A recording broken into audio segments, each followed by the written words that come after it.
February 1st, 2021.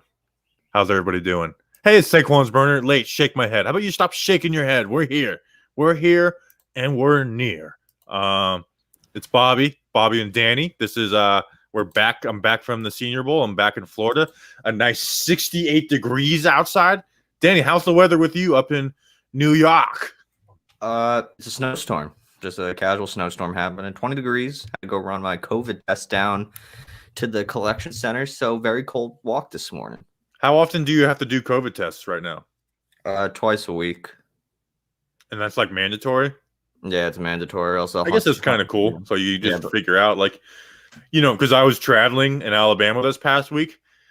You know, every time I had just like a regular cough, you know, I was like, oh my God, do I have COVID? Like it was. Yeah, that's what everyone thinks now. It was a scary week for me. What night was I there? Oh, Sunday night. The first night I got there, I was like, I'm not at home, so I ate like crap. And I woke up the next morning feeling like groggy. I'm like, oh my God, do I have COVID? Like, it's like, no, you just ate like a pig. You ate like a pig last night, Bobby. That's that feeling that you're having. It's not COVID. So, it was good. It was the COVID days. Senior Bowl was fun. We got a little bit to talk about today. You know, the Stafford trade, obviously. I want to talk about Steve Cohen a little bit because I actually think that's we could have some fun with that conversation, but also talk about like Twitter in a nutshell. Give some real takes on like the whole bullying stuff. Yeah. And someone says Bobby gave COVID to the Giants coaching staff. I'm going to talk about that on Talking Giants because I got mask shamed. I had it around my neck, Danny, when I met Joe Judge last week. And I was like, that was probably the most nervous I've been in a long time. And I just I saw him and I forgot to pull it up over my face. And then everyone's like, you know, people on Reddit are like, even if you don't believe in it, it's like, it's around my neck. Like, still, like, don't put that if you don't believe on it. The amount of times I've left this room without my mask is insane. Like I walked down at all the way down to the third floor until I remember I don't have my mask with me. The mask is such I get why people are mad, but the odds of it. I forgot. You forgot. Like in a moment, I forgot to pull it up. It's not like I'm like out here preaching like don't wear your mask. It's like there's plenty of stuff seeing me wearing the mask. Everyone forgets. So. Don't shame me, damn it. And then somebody on Reddit said like these guys were trying to get Donald Trump Jr. in as president. It's like, what you just made this up. Like we've never even made a joke about that. It was like whatever. Whereas you talked to Joe Judge once, and now people are coming at your neck. I know. Well, I'm media scum now. Last week I became a media douchebag. So, so we'll get into it. Let's talk about this Stafford trade though. I just did it on the Wake and Jake show. Shout out John Boy Media. 800,000 subscribers on the John Boy Media channel, which is kind of scary. Like I couldn't see the comments. I'll go back and check them at the sometime later today. But it's like, man, this is a lot of pressure. It's like you can you might get death threats with this amount of subscribers. Shout out Steve Cohen. I'm glad the channel still exists. Yes. Which we never really covered on Swim Man Radio, but glad it still exists. Because there was a thought that Justin was really panicking that it wasn't going to exist. Did I tell you, Danny, about my prank on Justin that day when Justin was kind of panicking about it? No, I just know you and BBG did something to him. I told because Justin had texted me, he's like, David, Big BBD told me that we should be good. And then I was like, hey, this was on my birthday, so a week and a half ago. I was like, text Justin and be like, oh, something changed, like it's not looking good anymore. And then so he did that, and then I hit Justin up, was like, dude, I just talked to Jake or whoever, and might not be good. Like it's looking like we're gonna lose them all. And he was panicking. And then I told him it was a prank after a while. You probably had him freaking out so hard. Yeah, and I just never panicked because I was like, you know what, we're gonna get through this no matter what. Like that never got me nervous. Like on a scale of 1 to approaching Joe Judge, that was a 1. Oh yeah, I would imagine Joe Judge is definitely a more scary thing to approach. Yeah, it's like meeting Joe. Ambushing Joe Judge is way more scary than losing our entire livelihood for me. Exactly. And there's some Giants news, which we'll save that for talking Giants tomorrow. But Tyke Tolbert's interviewing for the Vikings OC. The Texans O-line coach is interviewing with the Giants. So I didn't even know this. Maybe we'll get some news to hit up on that. Oh, that reminds me. I need to. Whenever you're doing your Jared Goff take or whatever, I'm gonna have to do a thumbnail. I forgot to do the thumbnail for the video coming out. All right, Danny, where is your head on this Stafford Lions trade? Because I view it as a total win for the Lions because you were never going to win with Stafford. So you get back this haul of 2 first-round picks, a third-round pick, and you get a serviceable QB in Jared Goff. On the Rams, I view it as a win because, like, you know what? Stafford is better than Goff. But Stafford, I don't view his career as like some travesty that he's been let down by Detroit. Because you know what? Detroit had some pretty damn good teams around him. You know, he had Calvin Johnson, prime Golden Tate on his team, a good offense, the number 3 defense, and they lost in the first round. And even his numbers in those years weren't that good. They were like his numbers that year were worse than Daniel Jones' rookie year, which Daniel Jones we likely did as a rookie, but just kind of putting it in that context, like Daniel Jones' rookie year was better than the Lions' best season when they went 11-5 with Calvin Johnson, Golden Tate, a number 3 defense, and then lost in the first round to the Cowboys. So, their last playoff run, they only scored 6 points against the Seahawks in the first round. So, I don't hate Stafford, but I don't think this makes the Rams the favorite in the NFC going forward. No, it makes them one of the. It cements them as clearly one of the top teams to beat in the NFC, and they're probably, if they should win the NFC West now, because Seattle, we don't know what they're going to look like next year.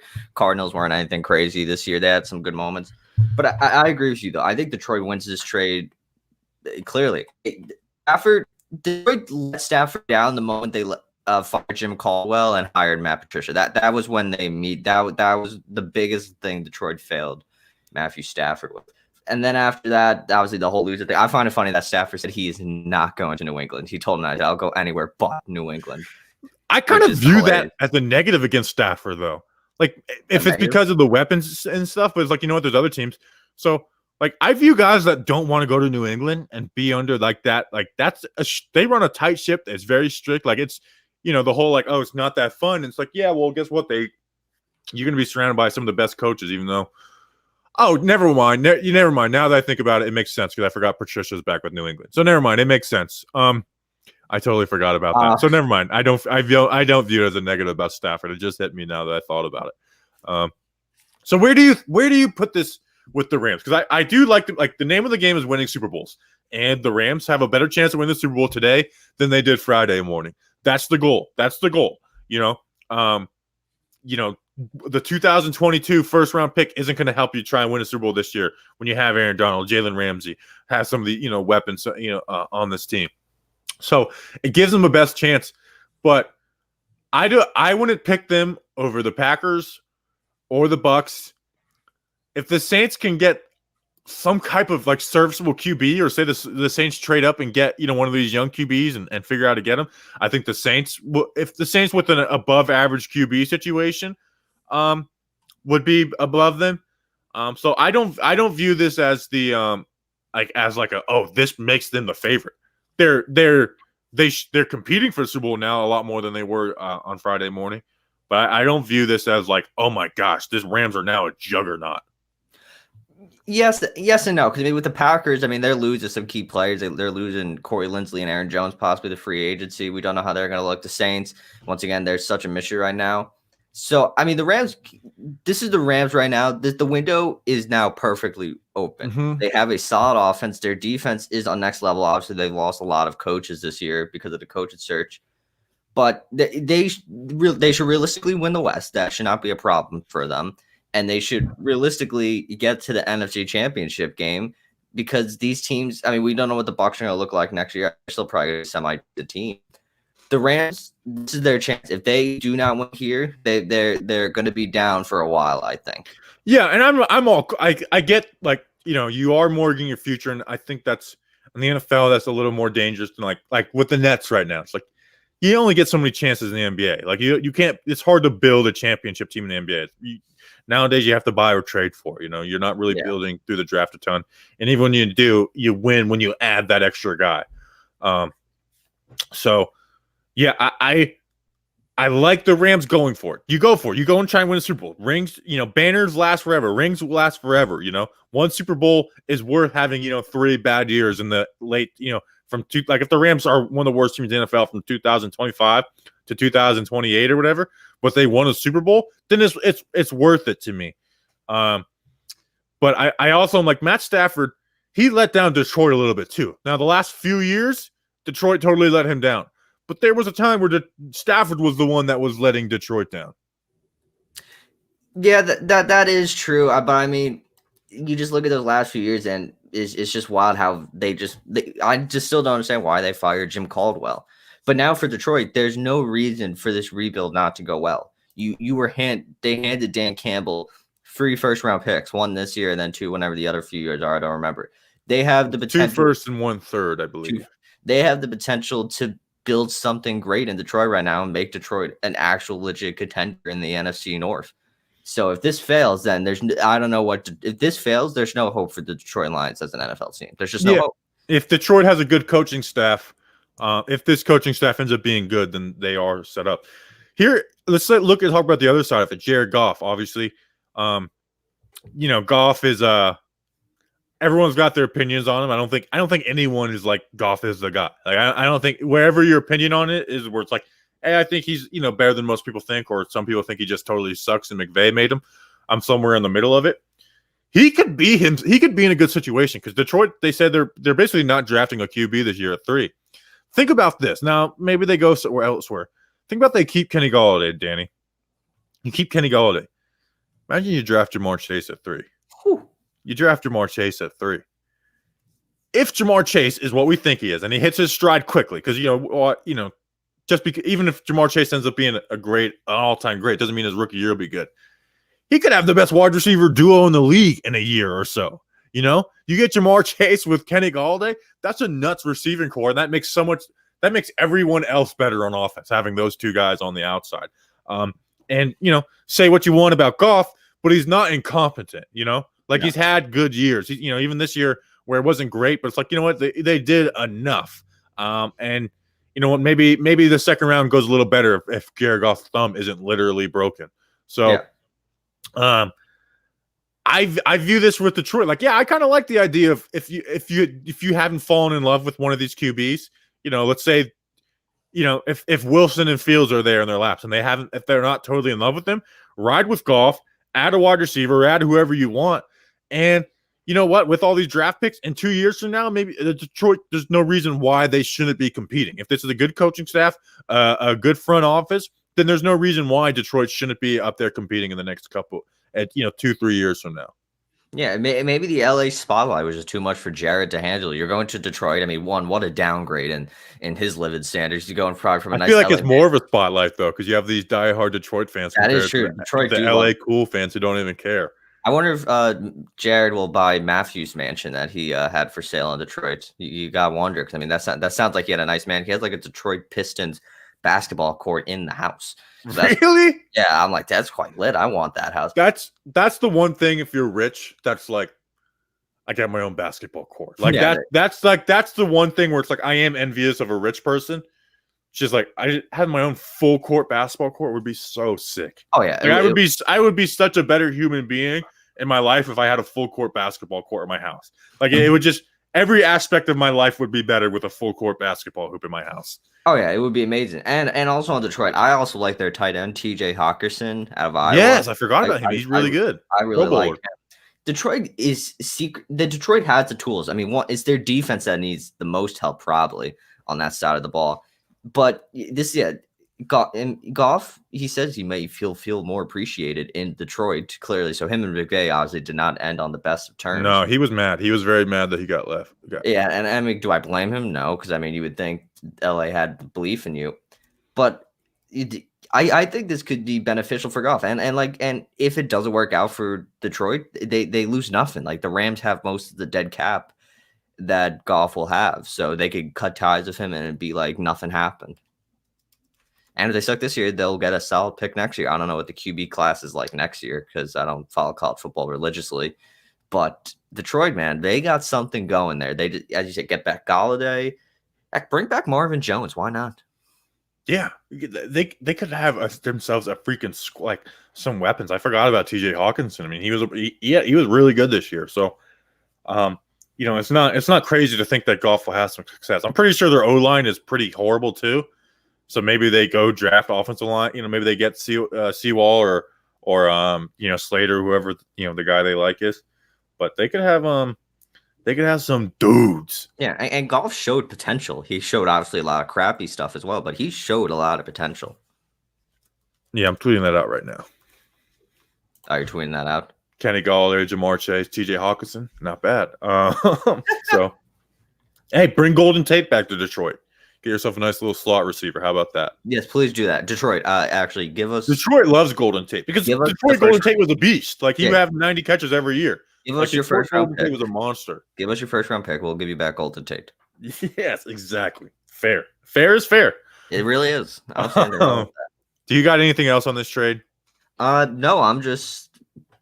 It was just shocking to me that it was the Rams. I didn't think the Rams would be all in on Matt Stafford. Oh, fun story. Apparently, they're both vacationing in Cabo, I believe. Yes, I saw that. And I found that they were 100% talking the whole time because of it. Yeah, they're breaking every rule in the book. Would Stafford pipe? No, I'm just kidding. I'm sure you saw that meme going around. That was hilarious. It's kind of funny. People took it as real. How about Jared Goff's model girlfriend going from LA to Detroit? That's probably gonna be hard for her as well because LA, there's so much going on. Detroit, you're like, well, what model shows happen in Detroit? Let's see who she is because I hate to say this, but she's probably kind of shallow. Okay. Does she wear options like NFL starting QB or LA? Which one do I do? So, okay, you know what? Goff talking about McVay's girlfriend. Might be some other guys with Goff's girlfriend. We shouldn't do that. This is bad. This is bad. This is mean. These are bad rumors. I don't even know who this person is, and I'm saying bad things about them. Bad on me. Bad on me. Speaking of bad guy moves, Steve Cohen leaves Twitter. I saw you defending him, which you have to do as a Mets fan. Here's what I will say. I feel like there should be a way for these people that leave death threats to be found out. Like I know they have anonymous accounts, but you can find out their IP. Like if Twitter wants to, they can find out who these people are, and maybe they do. So I think those people should be charged. Like I think just the country as a whole, there should be a standard for social media that if you do stuff like that, you will be charged, and I think the penalty should come down. So it stops that. So people don't think it's a game. But I also say on Steve Cohen's end, you kind of have to understand that it's a joke. Like that these people aren't serious. Like everyone who's big gets death threats on Twitter. And I don't think Cohen left because of that. I think Cohen left because he was getting so much negative press for the first time as the Mets owner. Yes and no. I think maybe him getting friends was the deal. I think it was maybe more he saw his family was getting it. Maybe he's like, all right, maybe I should get off this platform. And I also think it was probably maybe people in the Mets being like, look, it was fun while it lasted, but like it was a nice honeymoon phase. But when the Mets start losing, this is just going to become normal for your Twitter account. Maybe it's better for you to deactivate it and just not focus on social media and focus on that. And also, I mean, when you invest in GameStop and it finds out you're the hedge fund company that lost a lot of money because of it, you should expect what happened to come at you. Not the death threats, obviously, but you should expect the trolling. And I also hate the people like blaming Dave Portnoy. Dave Portnoy wasn't sending people on Cohen to send him death threats. That wasn't. Portnoy was just calling him out, doing his thing. I don't hate him for that. But he was never saying, yo, send Steve Cohen death threats. He was not saying that. Yeah, I don't know what was going on. Like I was watching it, because it was just entertaining. And you did mention the family. Like the family is different. Like someone, even if those are empty death threats, saying about the family, I could see that being like, screw you people. Like I'm getting off this. That like, so I get that. Like this isn't me being like, oh, this big loser, Steve Cohen. Like how dare he? It's like I get it too. Although I do think it probably had more to do with like Twitter hated him. Like Twitter hated him for the first time compared to the exact opposite before that. Which I thought that would happen. I thought, like you said, it would happen because the Mets are losing. That's why I was like, man, this is fun right now, Steve Cohen. But the Mets go, The Mets won 70 games, and this isn't going to be a fun like atmosphere for you. You know, Oh no. it's the first offseason, everything's hunky dory. You know, but I forgot my point on that. But I have no idea what's going on. Like I have no idea if Steve Cohen's guilty or if Portnoy's right or wrong or if he's just, like I don't know. But I also I can't stand the like you said, I can't stand when people get blamed for other people acting dumb on social media. Yeah. You know?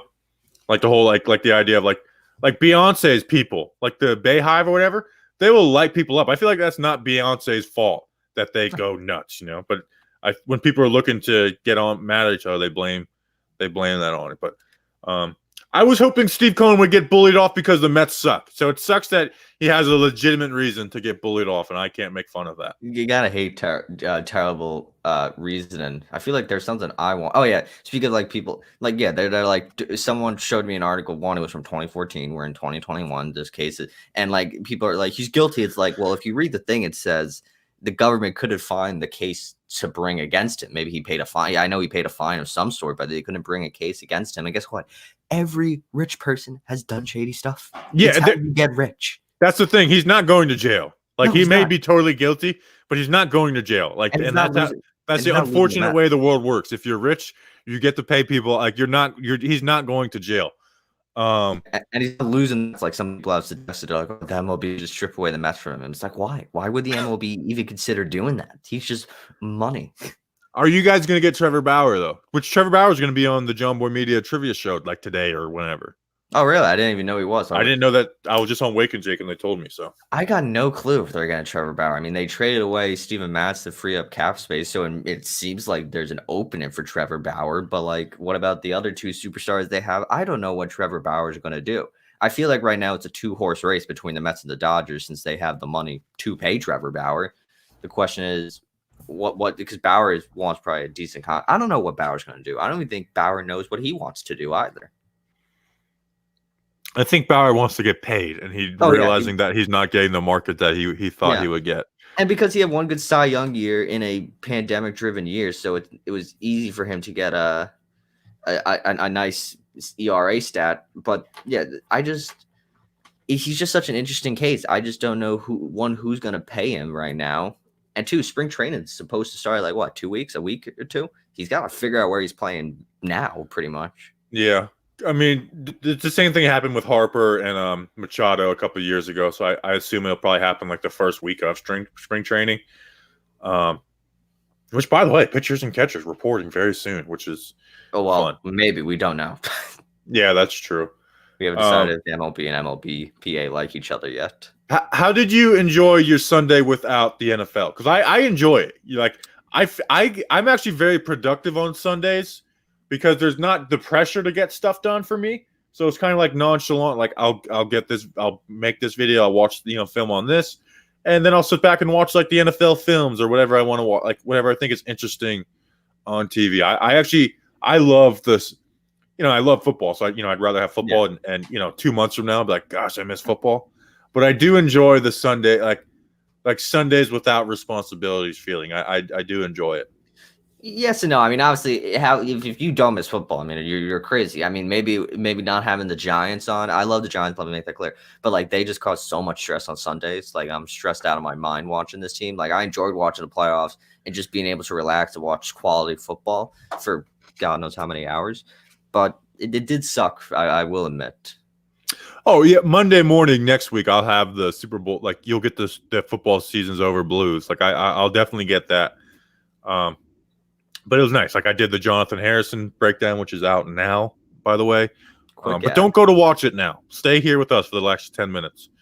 I watch. I get to watch and I love talking the Talking Giants account. I for some reason I just have fun with it on Sundays. I don't know. Where it's like, oh, NFL. I love those NFL films. Do you watch those? Like those 30-minute shows on like Super Bowl teams. Like I love those NFL films so much. I've watched a few here and there. I haven't watched a crazy amount though. They're great. I love them. They're one of my favorite things. I think the guy who did the voiceovers died recently.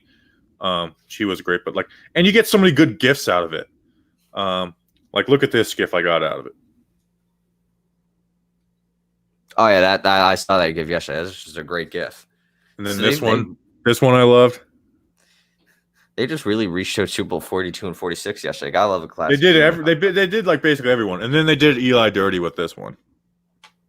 Yeah, they really did. That was just uncalled. I remember for Super Bowl 50, they like re-aired Super Bowl 1. I found that quite cool. I'm not sure if you watched that. I couldn't believe how. Oh, I saw. I didn't see the re-airing, but I actually watched the NFL films on Super Bowl 1. It was actually quite cool. Yeah, Like, I wow, love them, man. I could watch them all day. They're addicting to me. Especially the old school. The old school, like obviously I watched the newer ones, but the old school ones I think are awesome. Oh yeah, because it's like the history of the game. Who doesn't love that? I love the history of the NFL. It's really awesome to see the way this game used to be played, and like just everyone looked older.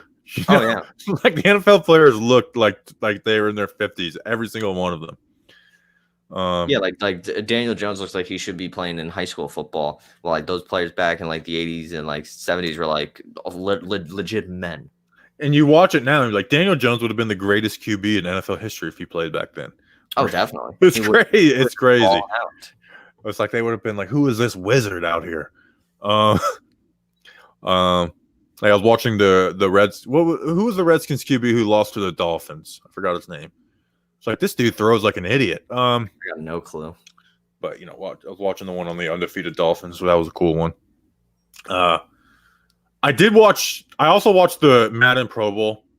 And listen, I didn't have high expectations for it, but they screwed it up so badly, Danny. Like they had Keyshawn. They had like half these guys never played Madden. Or if they did, it was like maybe once. Like Keyshawn Johnson literally never played Madden. Like he didn't know how to play. Like he was on the cornerback and was just like running around like a man, like a chicken with his head cut off. And the guy like that he was supposed to be covering was wide open. Like it was so dumb. You think they would have actually like they would have been like, hey, you know what? Maybe what we should do is ask these guys if they've played Madden. Why don't you get, especially like guys like Keyshawn Johnson, like he's not a Pro Bowler. Why don't you get somebody who can actually they just like knows how to play Madden. Just like they have a Madden expert knows how to play Madden. And it was 8 people. They were just screaming at each other the whole time. Like no, Snoop Dogg was the only one who was like good at talking and trash talking. Keyshawn was out of his element. Bubba Wallace was like this. He's corny and nerdy. Like he didn't know. Like he wasn't. And then Kyler, who's like super quiet. Deshaun, who's Deshaun's well spoken and he knows to like have fun, but he's also like he's not going to be the alpha dog out of Snoop Dogg and Jamal Adams was like just screaming into the microphone the entire time. Just it was so unenjoyable. And on the Madden, they played the starters the entire time. So like the backups that made the Pro Bowl, they never even got to be on the screen. Like so, Evan Ingram didn't play a single snap in the Madden Pro Bowl. So can't blame him. Yeah, I know, but like none of the backups played. So I don't know. It was frustrating because it's like, listen, I wasn't expecting this to be great, but you could have done better than what they did. Like you could have just get 2 guys from the Pro Bowl team that you can talk and have a good conversation. Not Kyler, who can't even do an interview well, and can play Madden a little bit. Doesn't have to be the biggest names. Just get some guys that can play Madden a little bit, or do the 2 players and then get 2 of like like Madden stars or whatever, because they do those Madden leagues or somebody. They get like 2 gaming stars who do it on Twitch or something. Get some of those guys in, so you get like that audience in there. So I thought they could have done a so much better job with it. And I watched like a clip it for Bradbury and Ingram moments, which Bradbury got burnt. Bull crap. And Jamal Adams had 2 interceptions in it, which I think is more than he's had in his entire career too. So. Yeah, Keyshawn, you say he doesn't play Madden. I don't get why he's here. Bubba Wallace, no offense, seems like a great guy. I don't know. I just don't get what the point of Bubba Wallace being there is. Like he's not an entertainer, and he's just like I do get why, but he's like an average NASCAR driver. It's like you think like I don't think Bubba Wallace is going to be the guy pulling an audience with him. I don't think NASCAR fans are going to be like, ooh, let's go watch the Madden Pro Bowl. Like you got to think of like who's going to bring in an audience with him. Keyshawn doesn't have that pull anymore. Bubba Wallace doesn't have that pull anymore. Marshawn was a good one. People are like, I want to talk about. I want to watch Marshawn and Snoop Dogg were good ones, but the rest were just horrible. No, yeah, the other ones were awful, just absolutely dreadful. And I had plays in my ear, but yeah, because there were so many players you could have put into like. There's no. I get if you want to have Snoop Dogg, he plays Madden. I get it. He's Snoop Dogg. Who doesn't love a little bit of Snoop? Yeah, Snoop Dogg. I think was the best choice out of all of the 8. He's a good trash talker. He's not just going to scream at you the whole time, and he actually knows how to play Madden. Like he was the best one out of all of them. But yeah, when he got the ball at the end, they were down by like 20, so it was pointless too. Yeah, and Marshawn was having fun when like he threw the touchdown to DeAndre Hopkins. He was like, "Yo, DeAndre, there goes your boy." Or Deshaun, there goes your boy. I found that funny. Yeah, Marshawn was a good number 2, but after that, the other 6 sucked. Yeah, and I get it was the best they had to do to make the situation somewhat work. But at that point, I'm sorry, you didn't have to do the Pro Bowl. I'm sorry, you could have skipped over it, and I would have been perfectly fine not having the Pro Bowl. I love the idea. I just think they executed it horribly. It's already the Pro Bowl is already just like a nice fun game to go hang out with. But like why didn't you just have more players? Like why didn't you rotate out players every quarter? Like replace Kyler with like I can't think of another quarterback. They did, but they did. Like each one of them played a quarter. No, I mean like player wise, like I feel it's either because I don't get why they didn't have like all 4 guys playing, 8 guys playing at the time, and then like, the second quarter they switch, they bring in like a new set of players, like whoever the backup NFC Pro Bowl quarterback was. There was such a better way to do it, and it did fail miserably. All right, I'm gonna pull up a picture because of a comment. Throw Collins, who I know, Throw Collins is actually somebody that's very important, but you don't know that he's important. Hold on. Yeah, I'll pull this one up while we're waiting. I love this picture so much.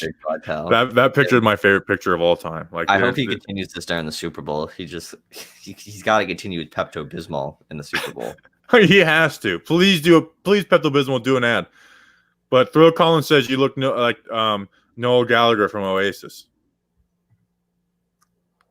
Who? You? No, you. I guess kind of see it. I can see it. I mean, the unibrow. Same hairstyle. Unibrow isn't that bad at the moment. Oh, was that? I didn't even notice the unibrow. I think it was more just the hairstyle. No, the hairstyle. Yeah, I mean the unibrow, but the hairstyle definitely that's definitely my hairstyle. Yeah. And also, someone said that Madden is a crappy game. Which, by the way, I didn't. This is the first year I didn't buy the new Madden. I hate the Madden's ratings guy. Not because they get ratings wrong, because his mindset. He's like, oh, it's hard to do. It's like, well, you get all year to do 32 teams. Like, you should get, like, I hate to, like, oh, sometimes it's hard. Like, yeah, so it's like a lot of jobs. It doesn't mean you get to be bad at it because it's a hard job. Like, you can get someone in there who could do a good job of it. That's like, who can update Nick Gates from, like, a 60 the entire season. That's like the easiest job in the history of the world. There's so many people that go in the freaking plowing snow right now, and that guy's like, I can't do a Madden rating. It's too difficult. Really, all you have to do is just go and talk with the beat. Like, you have a year to do it. Schedule a day where you talk with the beat reporter and make it incentivize it with the beat reporter. Find a realistic beat reporter. Like, hey, man, let's talk about the roster. Let's kind of like, let me get your idea. You cover the team every day in, day out. So you just even have a grasp of who they are as a player, where Nick Gates isn't the worst offensive lineman in the game, week 16. So yeah, and they gave Chad Henne an upgrade because he had that one good run. It's like, what are you doing? No, they're so corny. I can't stand them. Is it Ocho Cinco one of the freaking Madden Raiders? I don't know. I'm sure. I think he does stuff with Madden. Ocho Cinco is like a wild liar. Like, if you ever listen to an interview with Ocho Cinco, he just makes stuff up the entire time. Like, he's a liar. Really? Yeah, he just lies the entire time. He makes up crazy ass stories. He just lies the entire time. Like, I think Ocho Cinco. What a character. He, for someone as big as he was, he doesn't get talked about as much anymore. And he was like one of the first guys on Twitter too. I didn't even know that. Wow. Yeah, like he was like one of the first NFL players to be like vocal on Twitter. Let's see. The Nets lost last night, which pissed me off. They're so stupid. What is Joe Harris? What an idiot! Like what an idiot Joe Harris is. You have 2 timeouts, and he just throws the ball to the team. Like I don't understand what the hell he was thinking. Why call timeout? Do something. He just literally throws it to the other team. I don't know what's going on in his mind. That's why I tweeted out, I was like, are you brain dead? Like, I don't know what's going through his brain when that happens. I had no clue what you were talking about until I saw the clip, and I was like, oh, wow, that was bad. But it's amazing that, like, I still just confused, one, what he saw. I mean, I know he saw Kevin Durant, then looked down and now decided to look back up to double check to make sure that Durant was right there. It's crazy. And I just like that ever since the James Harden trade, the Nets are like the worst defensive team in the NBA. And Best offensive team, though, too. Don't forget that. Sorry, yes, best offensive rate. And apparently they're like the worst defensive team, or would be the worst of all time if it stands, which is miraculous. And I mean, the Nets, yes, they're going to go far in the playoffs because they have solid players, and they'll fix their defensive woes. I mean, they lost last night because Joe Harris couldn't figure out who the heck to throw the basketball to. But I mean, it is concerning that the Nets are giving up that many points. Because if the Washington Wizards can do it, what's stopping the Milwaukee Bucks from doing it? Can't think of another Boston Celtics to do it. We play down to our opponent, though. Like, if you've seen it, the Nets play down to their opponent, which I get, you know. Oh no, yeah, they definitely play down to their opponent because I think they're superior, and then when their opponent like actually is like beating them or playing them hard, they're like, wait, and this was expected. We're supposed to be the Brooklyn Nets. Yeah, so that's it. Do you have a pick of the day? Because I forgot mine. I just looked it up. Do you have a pick of the day, Danny? We didn't do this last week. I'll go. You give your pick. All right, I'm gonna go Lakers -5.5 versus the Hawks. I think LeBron is gonna just try and bully Trae Young around. Like it's like an opposite of two teams where the Lakers are the Hawks have size, but I think the Lakers are gonna bully them at home. The Lakers are at home, correct? No, it's in Atlanta. Sorry, but I'm still going to Lakers -5 at the moment. It showed 5.5 earlier, but now it's -5. So I'm taking that Lakers -5. I'll be going the Oklahoma City Thunder +5. Against who? The Houston Rockets. The Rockets, man, the Thunder suck. Yeah. I mean, did they beat the Nets? No. Who did they beat? They beat someone recently. Did they beat the Knicks? Is that one? They beat the Knicks. They beat the Nets earlier in the year, but they didn't beat the Nets on Saturday. And they beat like the Knicks and the Nets on like back-to-backs. Okay, but yeah, I still believe the what's the name? The Thunder can hold tight in this one. Whoa. Paul Nonis in the chat. What's Paul doing? 49ers are looking to get Kirk Cousins. No way. The guy that was reporting it has 6,000 followers, so probably not a draft guy. I just don't get why Minnesota would move on. The guy's name is Evan Massey. Featured on Forbes, ESPN, Yahoo, Fox Sports, SI. Okay, so this guy's a douchebag. Yeah. Owner, Hoops Analysis Net, NFL Analysis Net, Indie Coverage, Contact, eMastery Sports. Okay, so this guy's a douchebag. He has 6,900 followers. He probably had less than 6,000 when the day started. But yeah, Kirk Cousins in the 49ers, I feel like that's the worst thing they can do. I don't get Kirk Cousins isn't good. Kyle Shanahan loves him from their time in Washington. They tried to get him when he first took the job in San Fran. Who's some of the 49ers? Oh, if I'm the 49ers, go get Deshaun Watson. What are you doing? If you're gonna if I would Jimmy G or Kirk Cousins.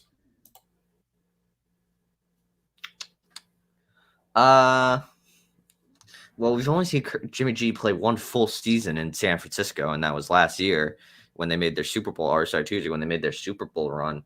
Kirk Cousins, I mean, you know what you're getting from him. He usually stays healthy. Oh, God, we got Kirk Cousins love in the chat. Please spare me. I can't stand Kirk Cousins love.